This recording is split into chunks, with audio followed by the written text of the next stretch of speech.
So as Spurs push towards the First Division, this is the team that looks for a valuable win today. Now without Don McAllister, who is serving a one-match suspension after being sent off last week at Brighton. Jerry Armstrong, that striker-turned-defender, fills the gap at the centre of the defence. Otherwise, it's a Tottenham side that's had a good run, largely unhampered by a serious injury, although they have lost 2 of their last 3, and it's a bad time to start faltering like that. As for Sunderland, no prizes for them this season, and their recent run with only 1 defeat in 9 games came to a halt on Tuesday night when they were again in London, and this time lost 3-1 at Millwall. Bobby Kerr still their best-known player and the sole survivor from those heady days of 1973 at Wembley. So where we go, Sunderland in blue shirts and white shorts, Spurs in white shirts, attacking the goal to our right at the start of a really critical week for Tottenham. 3 games left, today's at home in midweek against Hull and away to Southampton next Saturday. And really at this precise moment, disregarding results in other games, Spurs want 4 points for promotion. And they could well do with 2 of them today, and Peter Taylor going in! And a goal! In 28 seconds, Spurs go into the lead.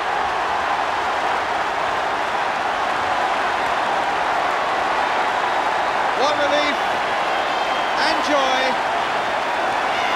and sorrow for Barry Siddle in the Sunderland goal. He's not yet touched the ball. And for Spurs 1-0, it came in high. Peter Taylor was the man who nicked in. So it's Henderson. Kerr. Rostron. Perryman there with him. Doherty turning it in to Gregoire. And Rowell. And Rowell!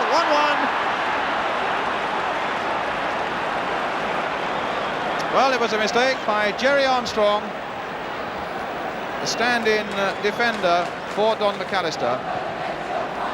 And as that came in, the mistake was there by Armstrong, and Gary Rowell hits it into the roof of the net to bring Sunderland back on level terms. Spurs 1, Sunderland 1. Here's Bobby Kerr, laid back this time for Henderson. There's another chip, and again there's just a little too much on it, but Roston will get it with support here from Bolton. And Sunderland still playing a very relaxed game of football. Doherty playing it now for Henderson. Kerr available on the right, chipped in again towards Rowell, but the whistle had gone for offside before that ball thudded against the Tottenham crossbar. Pratt again, the first pass was wildly off the mark. He's got a chance to make another one.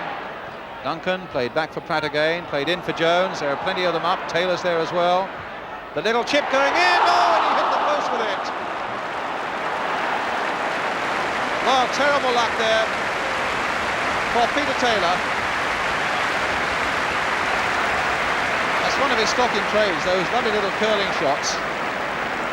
Siddle desperate to get across his goal. The ball hitting the post. Naylor coming up alongside him to support, and so is Hoddle. Here's Hoddle. Jones playing it back again for Hoddle. Will he let one go this time? No, it was Rowell who got in the way, and Rostron who can bring it out.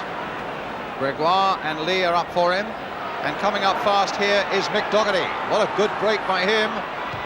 As a cross towards Bob Lee on the far side, the header there, and it's into the net by Lee, and Spurs are behind.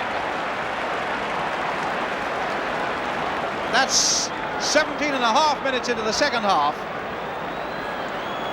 And Bob Lee has put them into the lead, Sunderland. A great run-up by Mick Doherty. And his cross to Lee on the far side, who had 3 or 4 yards to himself. And although Barry Dane's got a hand to it, he couldn't stop it going into the net with Gregoire in very close attendance.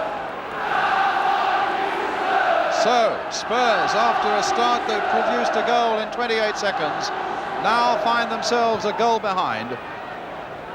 And is this slide of theirs at this disastrous time in the season, so near to the end when it looked so sure for them for so long, is that slide going to continue?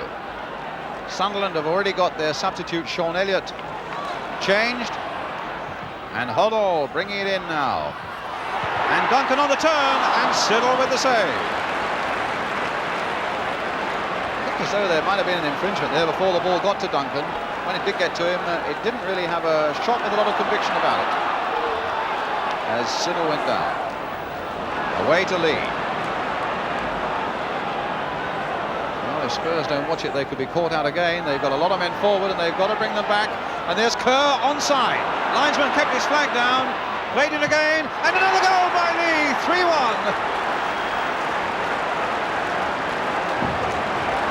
Well, that's a disastrous moment again for Tottenham. They'd taken a chance by putting Perryman right up front, and they were badly caught out. Bobby Kerr onside, linesman kept his flag down, a low cross coming in, and Lee put it away with ease. And Spurs requiring 2 goals for a point. Naylor.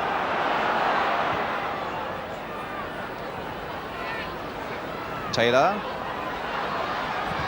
That's a good cross. And Perryman's right in there. Oh, and he's hit the post. Lovely cross again by Peter Taylor. Perryman on the far side.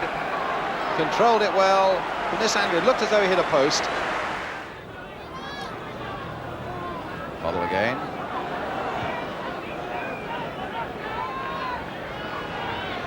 And now Naylor. It comes again. Jones with a header, and Duncan got the touch.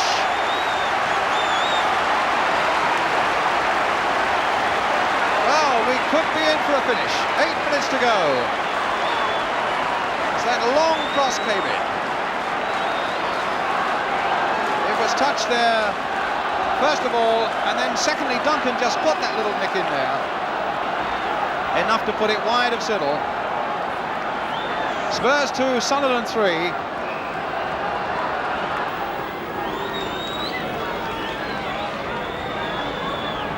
Coming on for 3 minutes of time added on, and now it is all over. It's a victory for Sunderland.